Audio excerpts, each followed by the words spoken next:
अपनी जगह पर थम गया और फिर उसकी हंसी छूट गई। अरे अरे अलायना, ड्रामा स्कूल से लाए हो क्या इसको? बढ़िया एक्टिंग कर रहा है ये। थोड़ा और अच्छे से करता तो मैं मान भी लेता कि यही टाइगर है। एक तरफ मोंटी के ठहाके बढ़ते जा रहे थे तो दूसरी तरफ अभिनव का पारा। उन दोनों के बीच अलायना घबरा गई थी। उसे लगा था कि अभिनव अपनी आइडेंटिटी आज भी छिपाने वाला है, खासकर मोंटी के सामने।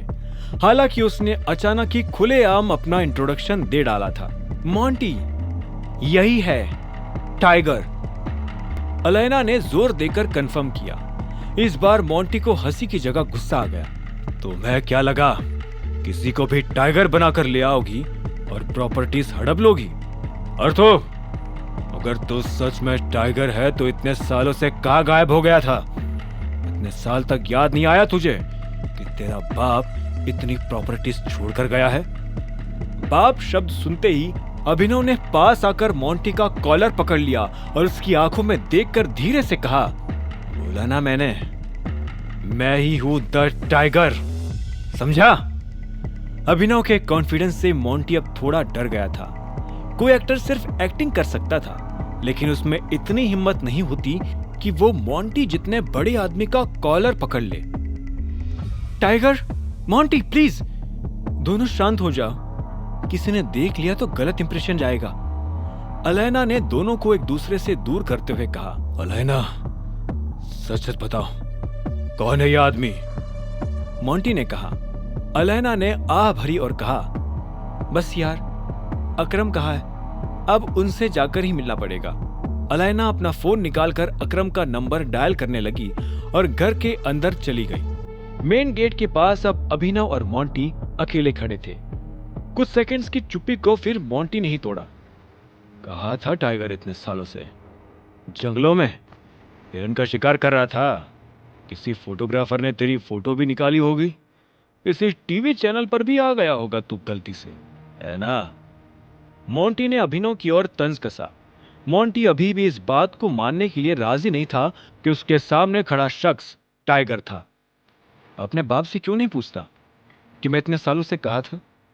अभिनव अचानक बोल पड़ा, जिससे एक पल के लिए मोंटी शॉक्ड हो गया। क्या बोला बे तू?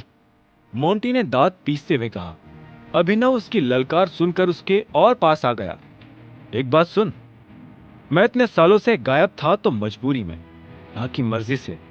ये तो बिल्कुल मत सोचना कि जिम्मेदारियों से भाग गया था। मैं भागा था तो किसी की वजह से।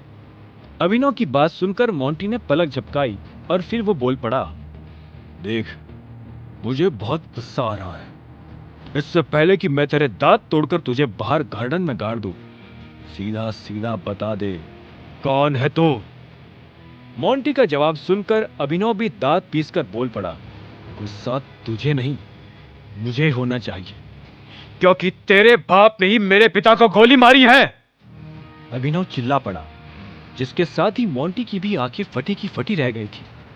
अभिनव के लिए यह पता लगा पाना मुश्किल था कि वो शॉक इसलिए हुआ था क्योंकि ये बात उसे पहले पता नहीं थी, या फिर इसलिए कि ये बात अभिनव को पहले से पता थी। अभिनव खुद भी ये बात बोलने के बाद मन ही मन अफसोस कर रहा था। उसे लग रहा था कि इमोशनल होकर उसने जल्दबाजी कर डाली थी।